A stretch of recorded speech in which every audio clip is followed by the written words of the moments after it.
Hey, what's up, guys? Toogie here, back again with another episode of my Seattle Sea Cattle franchise mode series right here on NHL 18. Now, I have a couple of things that I need to discuss that are on my mind, but I'll do that while we're in the sim. Of course, we're ready for another season.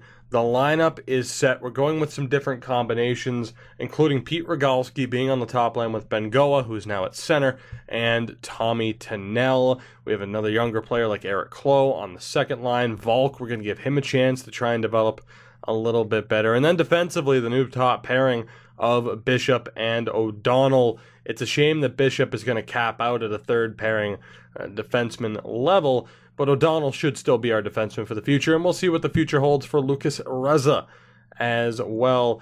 Aside from that, it's still looking a little bit rough defensively. The goaltending is, of course, looking great. That's not in question. We are still stuck in a similar spot of needing some talent just in general, which isn't really surprising given the challenge that, comes with this series. It's not surprising whatsoever. The unfortunate thing is, of course, that we're not looking as good offensively as we would have hoped. A lot of our guys didn't progress, and we've talked about it a million times now. Someone like Jake Bengoa not progressing has really set us back quite a bit, unfortunately. But we will see what happens in today's episode. Now, I will say, again, I don't normally like to date these episodes, but I will just say for today, this is probably going to be the only upload. I talked about this in a previous video. I don't even remember what episode it would have been. It might have been the previous Seattle episode.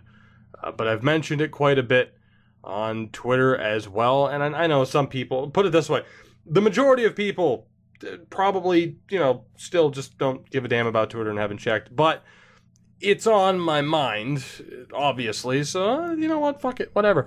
Over the past few days, this past weekend, there was a death in the family. I lost my grandmother on my mom's side. It was a really long, brutal kind of thing to witness as you watch. And hey, look, this episode might not be for everybody. All right, don't worry. I'll get back to the hockeyness in this episode, but we got to get this out of the way. We got to rip the Band-Aid off, because otherwise I'm going to keep alluding towards it. Whatever. This is why there hasn't been uploads over the past few days. It's not out of laziness or whatever. It's for a good reason. Not that anyone said it was out of laziness, but you get the point. As we are 7-3-1, by the way. Oh my god. Yeah, damn. I almost wish I could restart this episode now. Just to be like, all right, screw it. Leave all that out, but we're doing too well, so I can't afford to do that. The point being, it's been a rough near decade now for my mom, my aunt, my grandfather in particular, and it hasn't gotten easier since she passed away on Saturday. So that is the reason for the lack of uploads, and just the honest reason is I haven't felt like recording, because I mentioned this before streaming earlier tonight. It's almost like I feel like I have to kind of put on a fake smile. Like, I can't just be like, oh, okay, turn on the microphone and go, hey, what's up, guys? Like, no, I can't do that, because that's not how I'm feeling right now. We're dealing with a lot of real stuff here. That said, these episodes, these videos, for me, are a way to, kind of deal with stress and just to step away from everything and just put some time into playing a game. And that's what these episodes are for the majority of you. But when something is clearly lingering and clearly on my mind to that extent, and it's that serious of a situation, I need to point it out. But yeah, for those that hadn't checked Twitter, I understand, no worries. But yeah, there's your explanation for why the upload schedule has been inconsistent over the past couple of days, and it might continue to be inconsistent over the next couple of weeks. I'm honestly not sure. It's an interesting time for myself, away from YouTube and Twitch, obviously.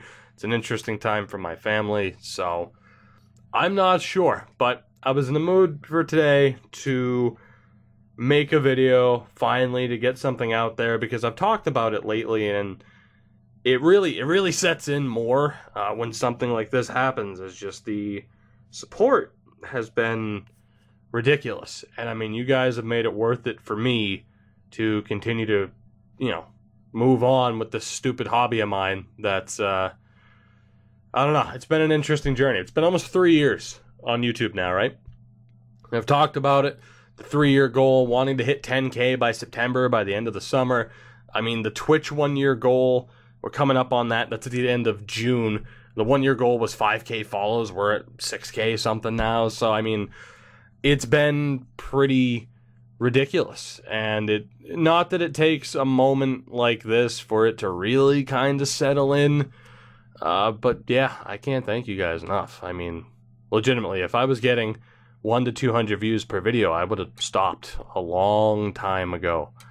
So thank you guys. And again, especially in a moment like this where, aside from the fact that I'm talking about it, it's kind of an escape still to just be able to sit here in front of this microphone and have a little bit of fun playing NHL, even if you notice I decided to record Seattle as opposed to the Nations series, which is going a little bit poorly at the moment. But I think that pretty much covers it. I guess for anybody maybe a tad bit more intrigued, I put more details out there on Twitter, but yeah, there's the explanation. I figured instead of just making one big video about it, it's like, fuck it, kill two birds with one stone, just mention it with this episode and start to get back into the groove of things. So, as we move on, there you go. There's your explanation for what's been happening over the past few days. The Sea Cattle have won 31 games, and we might win more. We still have over a week to go in the regular season. Without a doubt, our best season yet, if I am not mistaken. We will not be a playoff team, but we're getting there. Obviously, the goaltending is a massive help. I'm really intrigued to see what some of the point totals end up being for some of these individuals as well, particularly O'Donnell and Reza, to see how well they have done this season. As, of course, we have to handle the scouting at least one more time. Let's go goaltenders for 6 weeks, even though we don't need them. But hey, we got to take the best available. So 33, 38, and 11 on the season.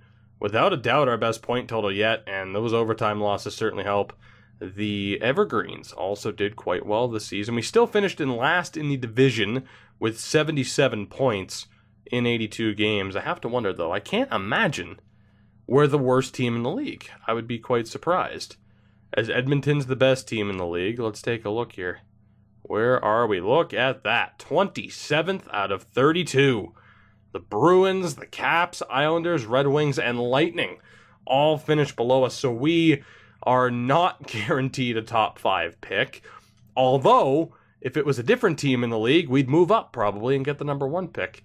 We averaged 2.1 goals for per game, which was tied for the 3rd lowest number in the league. Our goals against average was a 2.49, which was one of the lower numbers in the league, but mid-table more than anything. So the goaltending was certainly a huge factor for us. The power play at 19%, mid-table, almost towards the top half of the league. And our penalty kill at 81.6%, same thing, mid-table, closing in on the top half of the league. So our special teams were great. Our goaltending was damn solid. I'm happy with this team. We just need that crucial bit of progression from some of our other players, of course, and hopefully we can find some magic in this draft. As Trent and Tennell both finished with 58 points on the year, and Pete Rogalski on the top line also hit 50 points. So that's pretty damn good for our top line. Belfour with 47, Sutter with 42, and O'Donnell in his rookie year up to an 86. What a monster. 32 points in his rookie year, Evan O'Donnell. I said he was what we needed. That is certainly true. Bishop with 28 points, and you guys can see the rest of the point totals there. Reza with 7 points, only showing up as a 73. That is quite concerning. Oshie with a 922 save percentage in 60 appearances. Hainsey with a 932 in 26 appearances. But no overall development, which is a little bit surprising. We'll take a look at the rookie race, and it's definitely going to be San Jose's Bobby McLaren, although Christopher Bureau, also of San Jose, 52 points as a defenseman, All 52 points were assists. That is ridiculous. 99 offensive awareness, even with weaker passing stats. That 99 offensive awareness dominated. And he was one of the guys that you pointed out in the draft. I think he had a 97 for offensive awareness through the draft. Already up to a 99, as you'd expect. The NHL's leading scorer was Connor McDavid, now 31 years old, 87 points. Led the way. Cademan Richardson. He's not real. And Nathan McKinnon. Actually, Pedersen as well. All put up 80 points. The goal-scoring king was Marshall Legg, one of 4 people to put up 40 or more. That's pretty much that. I mean, the fun with Jake Dotchin, I think, is over, so we can just move on from that. Although I will check the AHL scoring for the hell of it. I do have to wonder if we had anybody up there. I doubt it, though. Let's look at Tacoma, not Syracuse. Tacoma, as Jake Bengoa led the way with 54 points in 81 games. Morgan Geekie with 53, and Brent Bitts with 48. So, as you get a look at the goal scoring there. And goaltending was okay, but not as good as you perhaps would have thought, with a 75 and a 76 overall goaltender. So that takes care of the stats for this season. The only thing left to do is to hit the wrong button and accidentally go to scouting. The only thing left to do is to sim to the end of the postseason. Of course, do the full season wrap-up. We'll take a look at the progress reports and we'll get the draft lottery results, won't we? And then we will move on. So, to the draft we go. Let's see. Edmonton, Dallas, Vegas, Vancouver, St. Louis, Nashville, San Jose, and Arizona in the West. I'm surprised it's not auto-flipping over to the Eastern Conference, but hey, that's okay. We'll take a look at who the Stanley Cup champion is for the 2027-2028 season. Yes, we are that far into this run already. That's what happens when you don't have any playoffs, any playoff experience or anything to sim through, and you can just breeze through a season in an episode. As we'll take a look at forwards again for the last 5 weeks. Let's take a look here. Is it going to be one of those Western Conference teams? I'm rooting for an Eastern Conference team. Boy, is this taking a while. There we go, and Edmonton wins the Stanley Cup. The Belleville Sens take home the Calder Cup. So Connor McDavid raises the Stanley Cup. Edmonton beat New Jersey in 7. Edmonton swept Dallas, beat Arizona in 6, and then beat Nashville in 7. And in the AHL, Belleville beat Stockton in 5. I swear, Stockton is just dominant no matter what the hell we do. No matter what the theme is to a series, Stockton is always great. I don't get it. As we get a look at the Oilers, McDavid, 25 points. Puljujärvi's there. Kenny Strimbu, Lou Clutterbuck, Terrence Gertson, Ricard Raquel, Tobias Reeder, Jeffrey Douglas, Timo Luala, Doug Pekka, Nathan Dunkley, and Ville Makkonen. On defense, you saw Rasmus Dahlin. He's a monster with Urho Vakanainen, Shane Gostisbehere, Oscar Klefbom, Adam Larsson, and Gabriel Jonkman. The goaltender was Ola Backman, who we have seen put up very impressive numbers over the past few seasons. I mean, good lord. He is one of the best goaltenders we've seen this year. Those are Brodin numbers, let's put it that way. Ola Backman is one hell of a goaltender for the Oilers as they win their second cup in 5 seasons. They were the President's Trophy winner, and they were able to break that curse. McDavid wins the Art Ross for the 3rd time in 4 seasons. Same goes for the Hart Trophy. The Norris goes to Rasmus Dahlin. Same thing for the 3rd time in 4 seasons. It's been the Dahlin and Dougie Hamilton show. McDavid wins the Lady Byng. McLaren wins the Calder. Ola Backman, the Conn Smythe. The Vezina, though, for the first time in 3 seasons, does not go to Backman. Or for the first time, Backman won the previous 2. Dice wins it in Vegas. That's hilarious. Backman does win the Jennings, though. Apostopoulos wins the Masterton. McDavid wins the Selke again, as well as the Ted Lindsay. And Legg wins the Rocket Richard. Down in the AHL, any homegrown talent want to win an award? Please, John Gillies won the MVP of the playoffs? No. Gillies is the only familiar name who is not computer-generated. So that takes care of that. Let's go ahead and take a look at the progress reports for this year. I am hopeful that we'll see some good numbers. Of course, we're only going to pay attention to natural growth, not the current overall. And O'Donnell, of course, went from a 79 to an 86 in one season. What an absolute monster he is at this point. Hainsey goes up 1 point to an 81. 4-point improvement for Eric Clough. And I suppose the big things to note, maybe the lack of development again from someone like Stephen Belfour. The lack of development, I mean, Lorenz, I wasn't really expecting it. The lack of development for Bishop, he kind of failed to develop the way he could have. Kyler still at an 80. Falk up to a 78. Nothing from Horton and Riddle. We're kind of getting screwed here with some of these players in terms of development. Bitts is up to a 75. Reza to a 74. Case in point about player development. Moses up to a 74. Now we have to go down to the AHL. 3 points for Van Allen. The 3 points as well for Marco. 3 points for Hamhuis. 5 points for Corey Parker, who was our steal in the previous draft. Braithwaite goes up by 3. Austin Czarnik regressed. Jonas goes up by 5. That's pretty helpful. 18 years old at this point. Is that it? It's not. Gardner goes up by 2. 4-point improvement for Lance Berry. 1 point for Jonas McDonald. 2 points for Halischuk. 3 points for Bugner. The Boogs. Chelios up by 5. 1 point for Schaefer.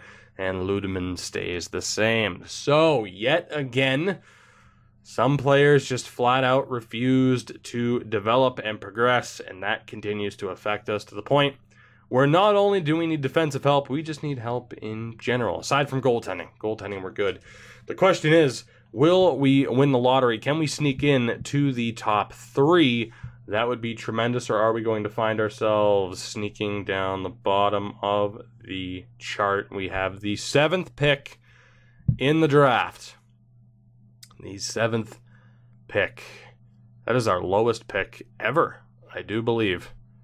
So the 7th pick, we have to hope for someone in the top 10 that is eligible. You watch, there will be a franchise-level defenseman that would have been eligible as Rod Modano retires at 22 years old.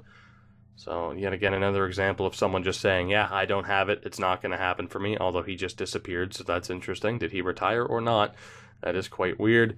Taves, Hall, Palat, Eberle, Panarin, Skinner, and more. All call it a day. Letang and OEL for defensemen. Didn't even take a look at goaltenders. That is okay. Let's get right down to business. The main event of every episode. It's draft time. We need to see, though, who we are potentially going to be missing out on. WHL. Oh boy, Mile would be great. Who do we have here? So, Roenick wouldn't have been eligible.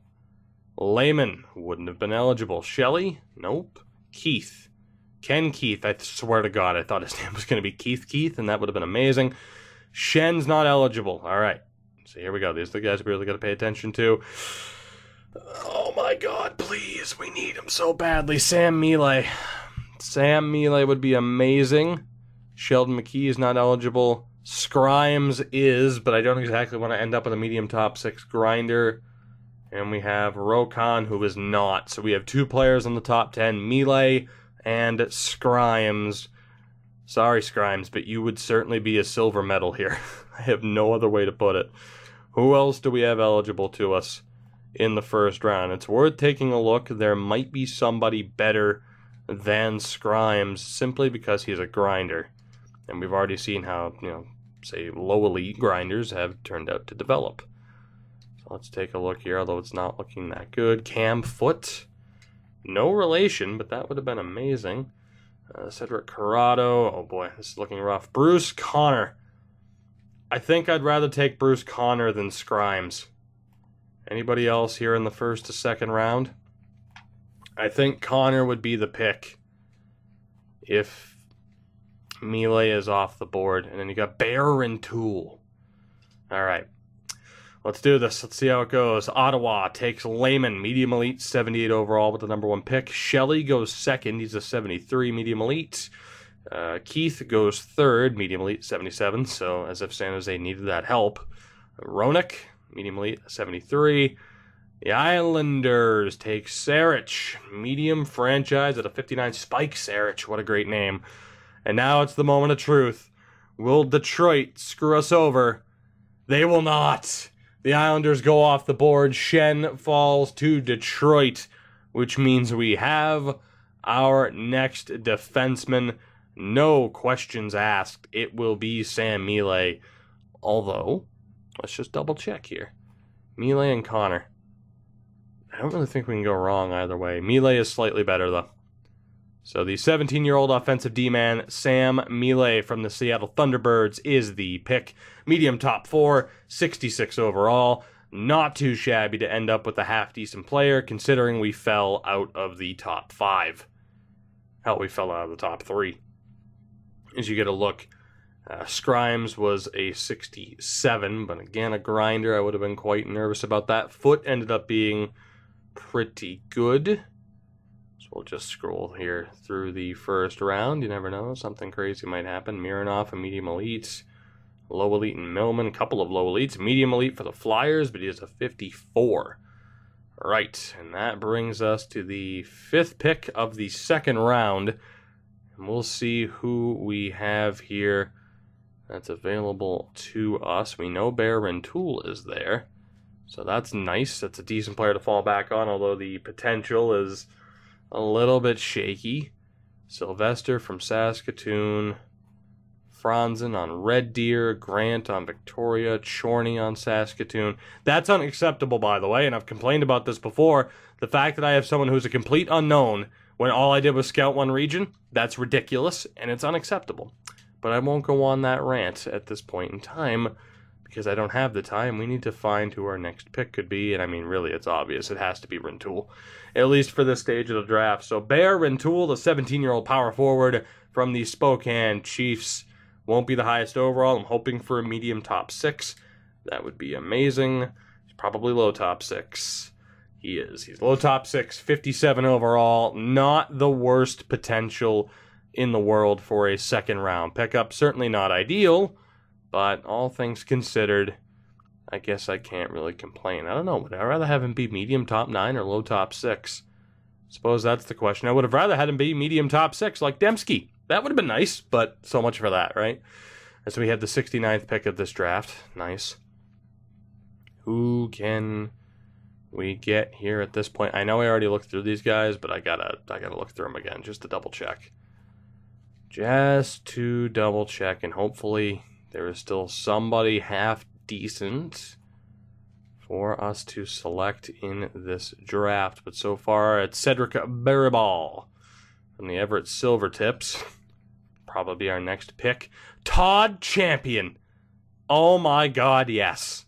If you think I'm not going to draft Todd Champion, you are wrong. Was that not the name of a former WCW wrestler in the early 90s? I think it was. Look it up, damn it. Let me know in the comments, because you'll remember too, and I won't. I'll forget about that by the time I'm done recording. Marty Sauer. I mean, we have some options. Wakabayashi. Who else do we have here? Mostly forward options, if not like only forward options outside of Festarini. But we have a chance here to at least bring in some half-decent talent, and we may not have to rely on guess picks all that much. Brian Bitts. Nice. Kootenay, and then from there it drops off. Do we have anybody who isn't a complete guess? Whitfield on Spokane, a couple of 70s in there. Terry Whitfield could be okay. All right, we'll keep that in mind. We will keep that in mind. Mayer, we know nothing about.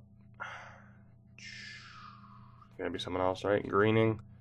All right, let's just focus on the players that we know we're going to sort through.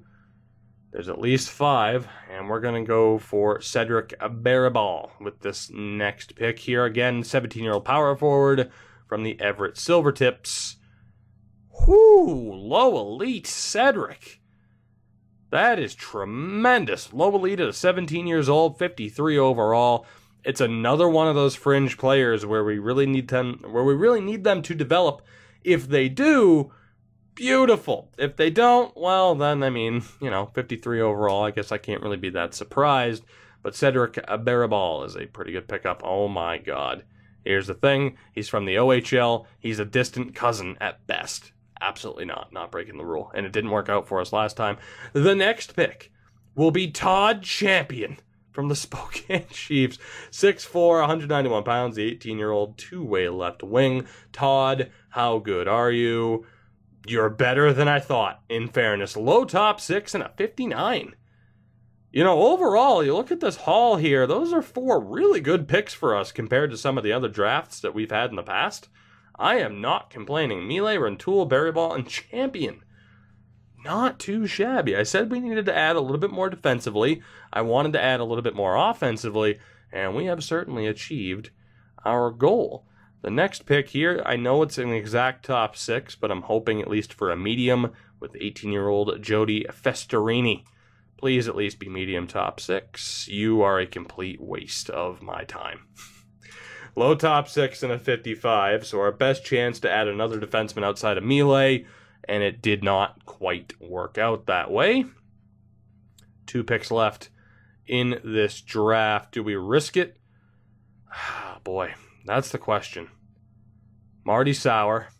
There's Wakabayashi after that. From there, it would be, for the most part, complete guess territory. We know Whitmore wasn't eligible.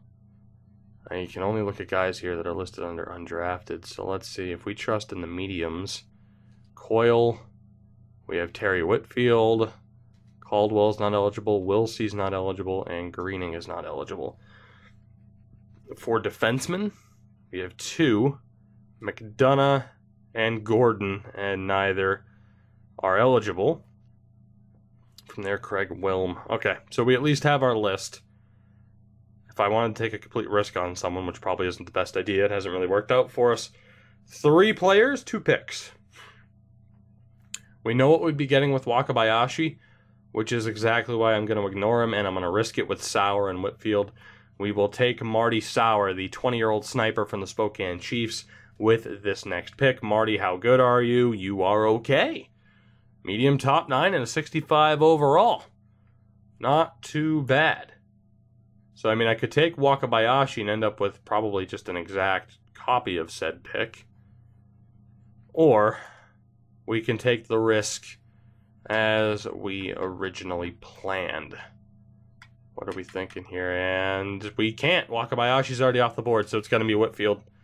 Medium top 9, 62 overall. He went to the Islanders. That answered my question very quickly. So Whitfield will be the pick. There aren't any defensemen that are worth taking a shot on. It would be a complete shot in the dark. We might as well take the shot in the dark with Terry Whitfield. I'm impressed with the defensive stats. 77 offensive awareness is somewhat promising. Terry Whitfield might be a steal here. Is that the case? He's not bad. Medium top 9 and a 64. All things considered, we had a very solid draft. Like, top to bottom, this is our best draft ever. In this series, at least. I'm not complaining. I mean, the one downside, of course, is we only ended up with 2 defensemen, and one of them in Festerini is kind of a complete waste who won't develop. But, overall, there's potential here. So I'm feeling pretty good. I am feeling pretty good. I'm intrigued to see what some of these overalls will be come the preseason training camp time. We'll see what this team ends up looking like. For now, of course, we have to focus on the re-sign phase. $70 million available. $70 million. So, Hargrave needs a deal. We'll max that out for a 2-way. Wisniewski as well also needs a deal. We'll max that out for a 2-way. And there's no need to sign Chelios yet. Defensively, Bishop, we'll give him what he wants. He doesn't want to re-sign, so I'll bump it up to 2.8 over 2 years. It's way too much for a defenseman like him, but for us, he means a whole lot more.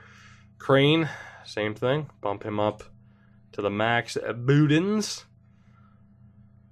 Well, let's see here. 1, 2, 3, 4, 5, and 6 with Crane.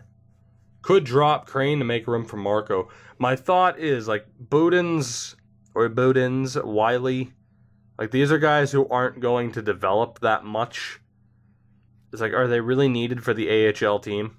You know, like Ludeman, we know we're going to let go of him. It's not even worth signing him. So my thought is, how much do I want to try to improve the AHL team? And I think the answer is I don't.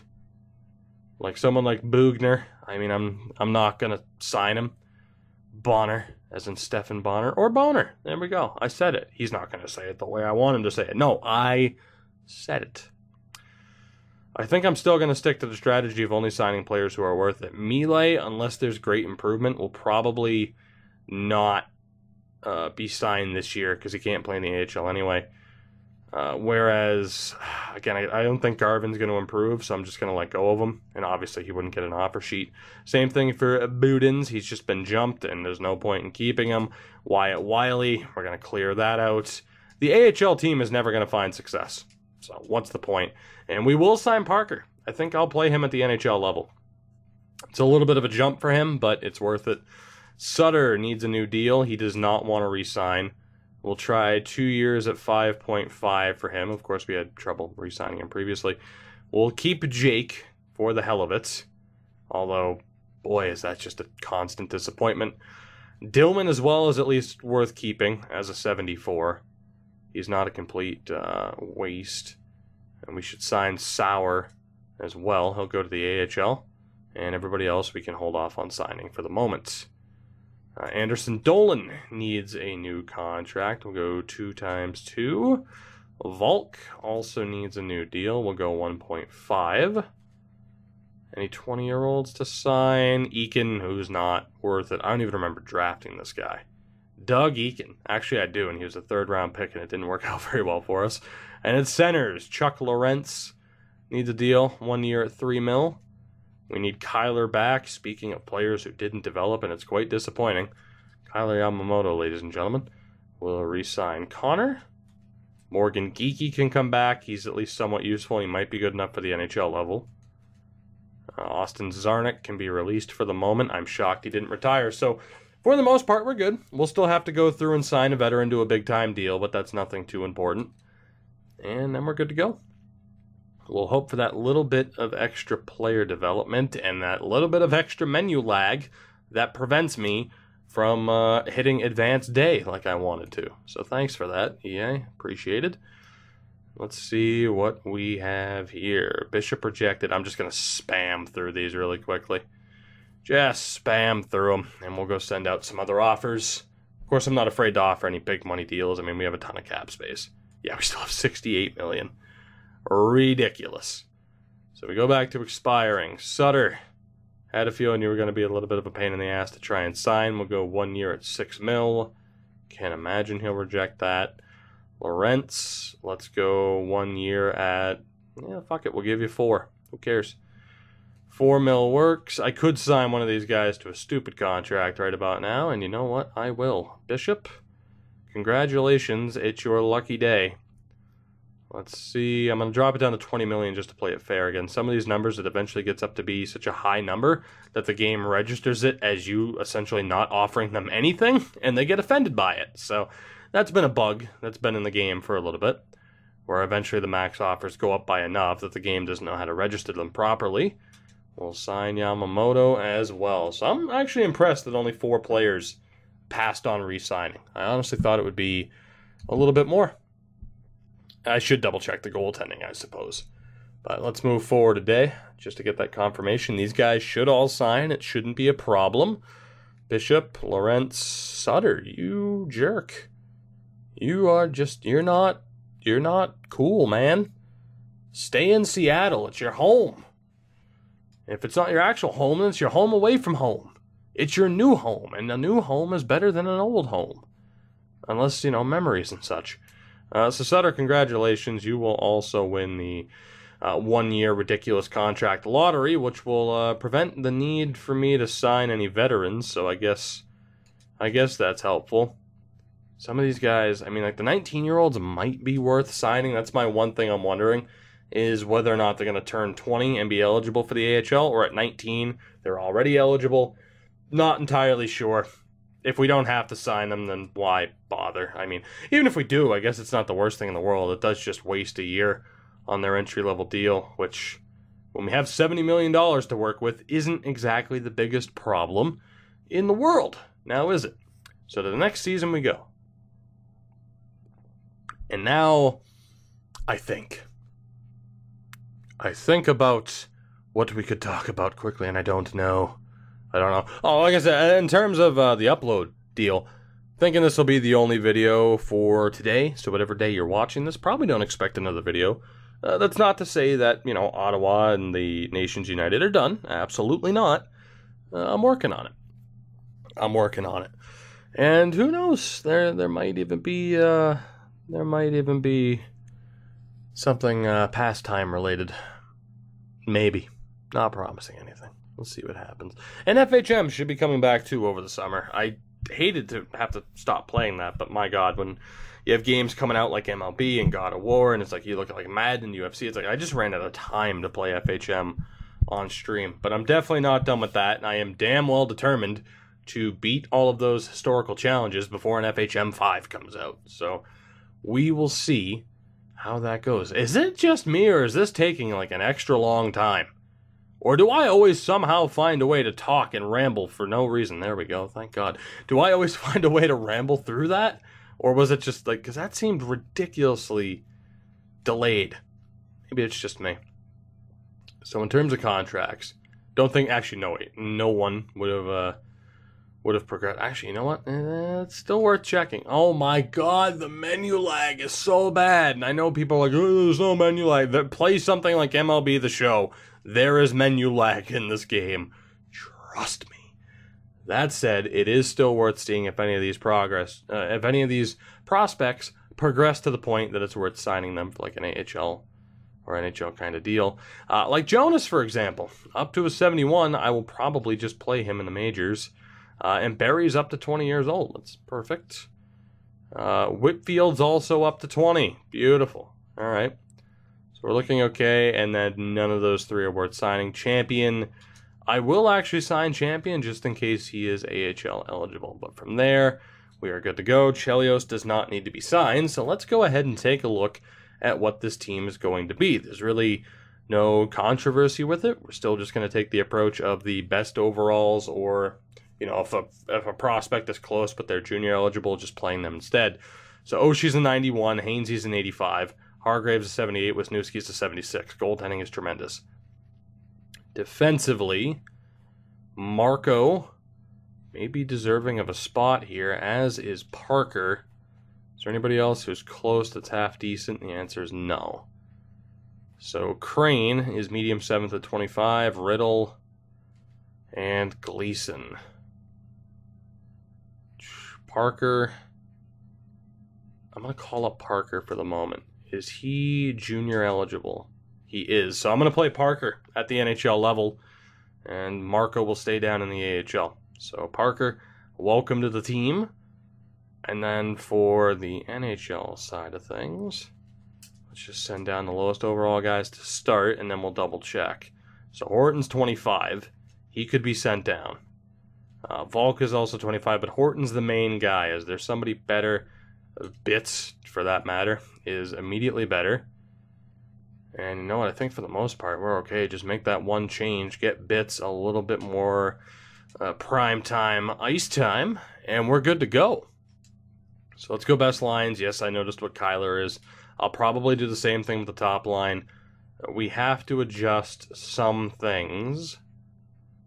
Primarily, I think, you know what, at this point, let's give the youth some primetime ice time, as previously mentioned. No righties, but that's okay. We'll go Bits, Moses, and Klo. Works for me, just to give them that time to see if they can develop. Sometimes it works out, sometimes they turn into Jake Bengoas. So, you're never quite sure. And we'll play the third liners on the third line, and the fourth liners and the depth option lower, which kind of sucks, but Anderson, Dolan, Volk, and Yamamoto is at least a good fourth line. Belfort, Lorentz, and Sutter. We'll play Lorentz at center. So there we go. I'm thinking that's what the lines are going to be. And then defensively, I'll still try to sort it by handedness, although we can't. So maybe just play O'Donnell over there. So O'Donnell, Bishop, Reza Riddle, Gleason and Parker. It's not bad. It's starting to take shape. We're still not there yet, but we're getting there. And then down in the AHL, goaltending is set. This team might be competitive in terms of the AHL lineup. Like, they started to turn a corner last season. Bass is 24. He might still progress. They started to turn a corner last season.